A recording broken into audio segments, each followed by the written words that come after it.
எல்லாரும் நமஸ்காரம். இன்னைக்கு திருக்கோளூர் பெண் பிள்ளை ரகசியம் 69வது பிரவச்சனம். 69வது பிரவச்சனம் என்னன்னா, கடல் ஓசை என்றேனோ பெரிய நம்பியை போலே. பெரிய நம்பி ஒரு தடவை கடல் ஓசைன்னு சொல்றார். அதுதான் சொல்றார், கடல் ஓசை மாதிரி வீணாயிடுமான்றார். அதுதான் பெரிய நம்பிக்கைன்றது அவர் ஒரு ஹிஸ்டரி. அவர் ராமானுஜருக்கு குருவாகவும் இருந்தார். ராமானுஜருக்கு நிறையா அவருக்கு சமாசனம் பண்ணி விட்டது அவர் தான். வகுளாரண்ய கஷேத்திரம்னு மதுராந்தகத்துக்கு பேர் வகுளாரண்ய கஷேத்திரம். வகுளம்னா இந்த புஷ்பம், அந்த மகிழம்பூ மகிழம்பூ மறந்துருக்க அந்த மகிழ மரத்தோட மகிழப்பூ மறந்துருக்க காடம். மகிழ மரம் கும்முன்னு வாசனை வரும். மகிழப்பூ மறந்துருக்க காடு, அந்த காட்டோட இதுதான் வகுளாபரண கஷேத்திரம்னு பேர். அது பேர் வகுளாபரணன்னு நம்ம தமிழில் நம்ம இதில் ஐயங்காரில் பேர் வச்சுப்பா. அது ரொம்ப ரேர்.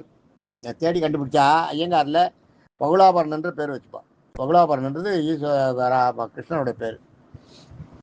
அந்த இடத்துல மதுராந்தகத்தில் ராமானுஜருக்கு பஞ்சசம்ஸ்காரன் வாழை, அந்த பரண்ய இது சமாசரணம் அது பண்ணி வச்சவர் இவர் தான். இவரே பிற்காலத்தில் அவர்கிட்ட ராமானுஜர்கிட்ட சிஷ்யாவும் மாறுறார்.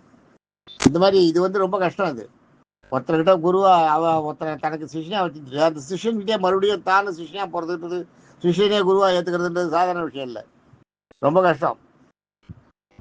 அந்த மாதிரி அவர் பண்ணவர். அது மாதிரி ஆளவந்தாரோட கட்டம் எப்படி ராமானுஜரை காஞ்சிபுரத்துலேருந்து ஸ்ரீரங்கத்துக்கு கூட்டின்னு வந்ததும் பெரிய நம்பிகள் தான் சொல்லி கூட்டின்னு வந்து தான் அவர் அப்புறம் அந்த ஸ்ரீரங்கம் பொறுப்பை ஏற்றுக்கிறார். இவர் ஆளவந்தாருக்கு இவர் ராமானுஜர் ஏற்றுக்கிறார். திருமாலை ஆண்டான் அதில் மாரநேர் நம்பின்னு ஒருத்தர். மாரநேர் நம்பின்றவர் யாருன்னா, ஆளவந்தார் அவர் குருவுகளுக்கெல்லாம் அந்த சிஷ்யனுக்கெல்லாம் போதனை பண்ணும்போது வாசல்ல நிற்பாராம். ஆச்சுட்டு அவர் அதாவது அந்த காலத்தில் சாத்து முதலி சாத்தாத முதலின்னு ரெண்டு. சாத்து முதலின்னா திருமணத்தை பூணல் போட்டுருக்குவா, சாத்தாத முதலின்னா பூணல் போடாதவா, அதாவது நான் பிராமின்னு அர்த்தம். அவள்லாம் வந்திருப்பா. அதில் ஒருத்தர் இவர் பறையர் குலத்தை சேர்ந்தவர் மாரநேர் நம்பி. இவர் என்ன பண்ணுவார், தினம் ராமானுஜர் சிஷ்யனுக்கு அந்த யாகசாலையில் அவ சிஷ்யனுக்கு அந்த படிக்கிற அந்த வித்யாசாலையில் சொல்லி கொடுக்கும்போது இவர் வாசலில் நிற்பார். அவர் காவலாக நிற்கும்போது எல்லாத்தையும் கேட்டுப்பார். தினம் கேட்டு எல்லாத்தையும் பிடிச்சிப்பார். இவர் பிடிச்சிட்ட உடனே என்ன பண்ணுவார், ஒரு நாள் அவர் வரும்போது மாற அதில் ஆளவந்தாருக்கு புலவன்னு ராஜ புலவன்னு முதுகில் புலவை வந்துடும். புலவன்றது ரொம்ப ஒரு மோசமான வியாதி, தெரியும் இல்லையா? முதுகில் அந்த காலத்தில் ராஜ புலவன்னுவான். அது ஆளை சாப்பிட்ரும். இந்த காலத்தில் கேன்சர் மாதிரி. அந்த காலத்தில் அது மாதிரி ராஜ புலவன் வரும். இந்த புலவையில் அவர் கஷ்டப்பட்டு இருப்பார். ஆளவந்தார் கஷ்டப்பட்டும்போது ஒரு நாள் இந்த எல்லா சிஷ்யர்களுக்கெல்லாம் பாடம் எடுத்துகிட்டு வெளியில் வரும்போது மாரநேர் நம்பி கீழே சேவிக்கிறார். சேவிக்கும்போது என்னடா வேணும் உனக்கு அப்படின்னுவார். அப்படின்னும் போது இவர் என்ன சொல்கிறார், சாமி நான் உங்ககிட்ட ஒரு பிரசாதம் கேட்குறேன் தரணும்னுவார்.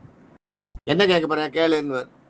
கேளுன்னொடனே உங்களுடைய அந்த முதுகில் இருக்க புலவை அந்த வயோதியத்தையும் எனக்கு பிரசாதமாக நீங்கள் கொடுத்துடணும் அப்படின்னு இவர் கேட்பார் மாரநேர் நம்பி.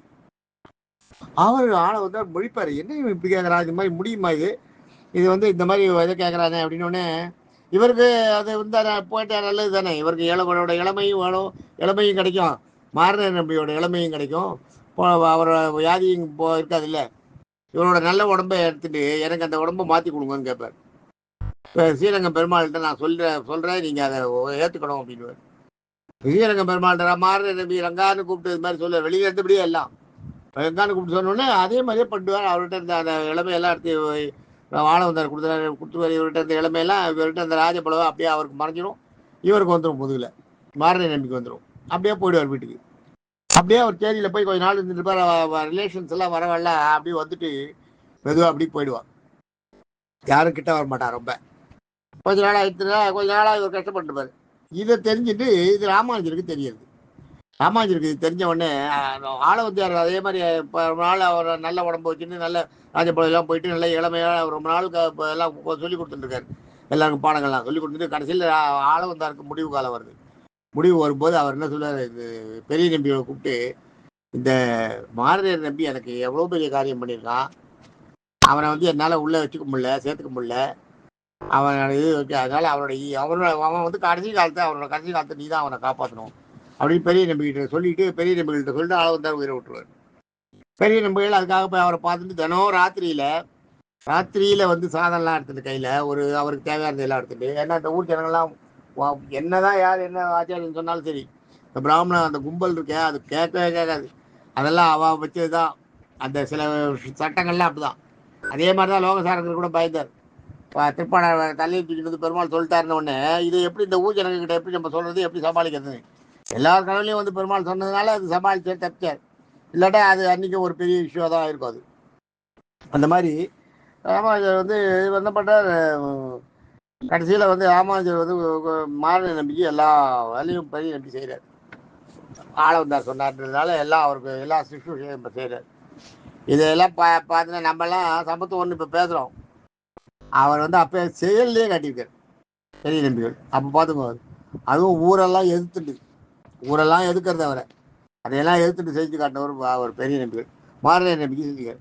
மாரநேயர் நம்பி என்ன பண்ணுறாரு, உயிர் போகிற நேரத்தில் என்ன பண்ணுறாரு, எனக்கு வந்து என்னோட உறவுகள்லாம் என்னை விட்டுட்டு போயிட்டா, அதனால் அவள் யாரும் எனக்கு பண்ண வேண்டாம், இந்த அந்திம காரியங்களை ஈமக்கிரியைகளை நீங்களே பண்ணிட்டுக்கோ அப்படின்னு பெரிய நம்பிக்கைகிட்ட கேட்பார். இந்த ஒரே ஒரு உதவி மட்டும் எனக்கு பண்ணுவோம் அப்படின்வார். பெரிய நம்பிகள் ஆகா நான் பண்ணிடுறேன் அப்படின்றார். இதை சொன்ன உடனே மாரநேயர் நம்பிக்கை உயிர் போயிடுது. மாரநேயர் நம்பி காலம் முடிஞ்சது. உடனே இவர் போய் அவருக்கு எல்லா ஈமக்கிரியைகளையும் செய்கிறார். ஈமக்கிரியைகள்லாம் இவர் செய்த உடனே இந்த பிராமண குரூப் எல்லாம் வெகுண்டு வந்துடுது. அந்த பக்கத்தில் அந்த அவளோட மாரநேயர் நம்பியோட உறவுகள்லாம் வந்து ஏன் எங்ககிட்ட கொடுக்காம நீங்கள் பண்ணுறீங்கன்ட்டு அவள் அந்த பக்கம் எதுக்கிறது, இந்த பக்கம் இவாளெல்லாம் நீ பண்ணக்கூடாதுன்னு எதுக்குறான். இத்தனையும் தாண்டி மாரநேயர் நம்பிகளுக்கு வாக்கு கொடுத்ததுக்காக எதிர்த்துட்டு இவ்வளோ பேரையும் எதிர்த்துட்டு அவர் பண்ணுறாரு. எல்லா உறவுகளெல்லாம் ஒதுக்கி வச்சுட்டு இவரே எடுத்து இவர் ஒண்டியாவே தனியாளாவே அவர் வேண்டி ஈமகைகள் எல்லாத்தையும் பண்ணிடுறாரு. பண்ண உடனே எல்லாரும் ஸ்ரீ வைஷ்ணவெல்லாம் ஒன்றா சேர்ந்து அவரை ஒதுக்கி வச்சிடுறான். ராமானுஜர்கிட்ட சொல்லி அவரை ஒதுக்கி வைங்கோ அப்படின்னு. ராமானுஜருக்கு தர்ம சங்கடமாக இருக்கும். ஏன்னா ஊர் இல்லாத நம்ம ஒன்றும் பண்ண முடியாதாங்க. ஸ்ரீரங்கத்தில் ஊர் மக்களோட சப்போர்ட் இல்லாத எதுவும் பண்ண முடியாது. அதனால் அப்போ இவர் போகிறார். சரி நான் போய் சொல்கிறேன் பெரிய நம்பிகள்கிட்டருந்து. அவருக்கு தெரியுது பெரிய நம்பிகள் செஞ்சது கரெக்டுன்னு, இவரை ஒத்துக்கிறார். ஆனால் இவரால் ஊரை எடுத்துட்டு ஒன்றும் சொல்ல முடியல. அதனால் ஊர் சொல்லிட்டு அவரை நாங்கள் வந்து ஒதுக்கி வைக்கிறோம்னு சொல்லிட்டு வரணும் நீங்கள் அப்படின்னு. அதனால் போகிறார் இவர் போகும்போது அப்போ தான் பெரிய நம்பிகள் கேட்பார் ராமானுஜரை வந்து வாங்க உட்காருங்கன்னு சொல்லிட்டு ராமானுஜரை பார்த்து கேட்பார் பாருங்க, பகவான் தொண்டு தான் எனக்கு வேணும், பகவான் தொண்டு பாகவத தொண்டு தான் வேணும்னு நம்மாழ்வார் பெரிய ஆழ்வார் திருமங்கை ஆழ்வார்லாம் சொல்லியிருக்காளே அதெல்லாம் பொய்யான்னு கேட்பார் ராமானுஜர் சரியான கேள்வி கேட்பார் பெரிய நம்பிகள். ஐயோ அப்போ அதெல்லாம் இப்போ எல்லாம் சொன்னதெல்லாம் என்ன வரும் கடல் ஓசை மாதிரி அப்படியே போயிடுமா, சத்தமே இல்லாத அது பாட்டு கத்திட்டு இருக்கட்டும், அவா பாட்டு கத்திட்டு இருக்கட்டும், நம்ம பாட்டு பண்ணிட்டு இருப்பாள. உயர்ந்தவன் தாழ்ந்தவன் வித்தியாசம் வந்து ஸ்ரீ வைஷ்ணவர்களில் உண்டா? ஸ்ரீ வைஷ்ணவர்கள் மற்ற இனத்தவர்ன்றது வேணா இருக்கு, ஆனால் ஸ்ரீ வைஷ்ணவர்களுக்குள்ளேயே உயர்ந்தவன் தாழ்ந்தவன்றது உண்டா? இதெல்லாம் அவர் கேட்குறாரு. அப்போ அந்த ஆழ்வார்கள் கூறியதெல்லாம் என்ன கடல் வசம் மாதிரி அப்படியே போயிடணுமா? அவள்லாம் சொன்னாலே அதெல்லாம் என்ன குலதெய்வம், இந்த குலகர்வம், தனகர்வம், வித்யாகர்வம்லாம் இன்னும் இருக்கா? அதெல்லாம் இருந்தால் போருமா? அதெல்லாம் போகாது. அதெல்லாம் இருந்ததுன்னா வீழ்ச்சிக்கு அறிகுறி. பாமரனாக இருந்தாலும் பெருமாளோட தொண்டு தான் வருது. அதனால தான் இப்போ கிருஷ்ணன் வந்து ஆயர் குலத்தில் போய் பிறந்தார். மாட்டுக்கார பசங்களுக்கு என்ன தெரியும்? ஆனாலும் அவள் கூட சௌசல்யமாக அவள் கூட தோளில் கையை போட்டு சௌசீல்யம்னு அது பேர் நட்பாக இருக்குது. சௌலபியன்றது அவள்கிட்ட வந்து அன்போடு பழகிறது. சௌசீல்யன்றது அவகிட்ட நட்போடு இருக்கிறது. அந்த மாதிரி நட்போடு இருந்தார் இல்லையா கிருஷ்ணன், அதை சொல்கிறார். அதெல்லாம் என்ன இதுவா? சரி, அப்போ யுதிஷ்டன் வந்து விதுரருக்கு ஈமக்கிரியை செஞ்சார். சரியான கேள்வி கேட்பார். யுதிஷ்டன் வந்து விதுரருக்கு ஈமக்கிரியை செஞ்சார். அது ஏற்றுக்கிறீங்களா? அது பரவாயில்லையா? ராமர் ஜனாயுக்கு செஞ்சார், அதை நீங்கள் ஏற்றுக்கலையா? அதை நீங்கள் அப்போ யாராவது எதிர்த்தீங்களா? இதெல்லாம் கேட்பார். ஆள வந்தவனோட சிஷ்யனாக நான் இருந்தோம், எனக்கு தோணலையே அந்த வியாதியை வாங்கிக்கணும், ஆள வந்தார், இன்னும் கொஞ்ச நாள் இருக்கணும், அவர் நிறைய பேரை உருவாக்கணும், ஸ்ரீ வைஷ்ணவர்களை உருவாக்கணும்னு எனக்கு தோணலையே. ஆனால் வெறும காவல் வந்து நின்று வாசலில் நின்ற மகாநதி தம்பிக்கு தோணிருக்கேன். அப்போ அவன் தானே ஸ்ரீ வைஷ்ணவன், என்னை விட அவன் வசதி இல்லையா? அவனுக்கு நான் பண்ணதில் இருந்த இதெல்லாம் கேட்குறாரு அவர். ஆள வந்தார் வந்து ராமானுஜரை கேட்குறாரு. ராமானுஜரோட சிஷ்யர்கள்லாம் இதை கேட்டு அப்படியே ஒரு மாதிரி ஆயிடுறா. சஞ்சய் என்ற தேரோட்டிக்கு விஸ்வரூப சேவைக்காரனுக்கும் சஞ்சய் என்ற தேரோட்டிக்கும் கிடச்சிது. 2 பேரும் என்ன எதில் சேர்ந்தவா? அவள் எந்த கிருஷ்ணனை என்ன பக்தி பண்ணா? பக்தியே பண்ணல. ஆனால் கிருஷ்ணன் மேலே ஆத்மார்த்தமான ஒரு அன்பு உண்டு. அவள் கர்மத்தை அவள் கரெக்டாக செஞ்சா. அவளோட அந்த கர்மன்றது அவள் அந்த காலத்தில் கர்மா. அவளுடைய எடுத்துன்னு வந்த காரியம் எதுக்காக பிறந்தாலும் அந்த காரியத்தை கடமையை கரெக்டாக பண்ணிட்டு இருக்கா இல்லையா? அது சொல்றார். அவள் கடமையை அவள் கரெக்டாக பண்ணதுனால அவளுக்கு காட்சி கொடுத்தாரு. அது என்ன தப்பா? அது இப்போ மற்ற மிருகவாளுக்காக கண்டுக்கெல்லாம் தெரியலையே. துரோணர்லாம் பிராமணன் தானே, துரோணர் கண்ணுக்கெல்லாம் தெரியலையே. பீஷ்மர்லாம் பெரிய ஆச்சாரியன் தானே, அவர் கண்ணுக்கெல்லாம் தெரியலையே. ஆனால் கர்ணன் கண்ணுக்கு மட்டும் விஸ்வரூபம் தெரிஞ்சுது, சஞ்சயனுக்கு தெரிஞ்சுது. திருதராஷ்டிரனுக்கு அந்த அந்த கண்ணு வந்தது, கண்ணை கொடுத்தார், பார்க்க சொன்னார், விஸ்வரூப சேவிச்சார். அதுக்கப்புறம் திருதராஷ்டிரே வந்து எனக்கு வேண்டாம், முன்னை பார்த்த கண்ணு வேற எதையும் பார்க்கக்கூடாது, எனக்கு நான் கூடவே இருந்துடுறாரு. எல்லாம் வந்துடுறது. ஆனால் அப்புறம் மாயை மறைச்சிடுற, மாயையில் அவனோட மனசை திருதராஷ்டிரோட மனசை பேதலிக்க விட்டுறார்.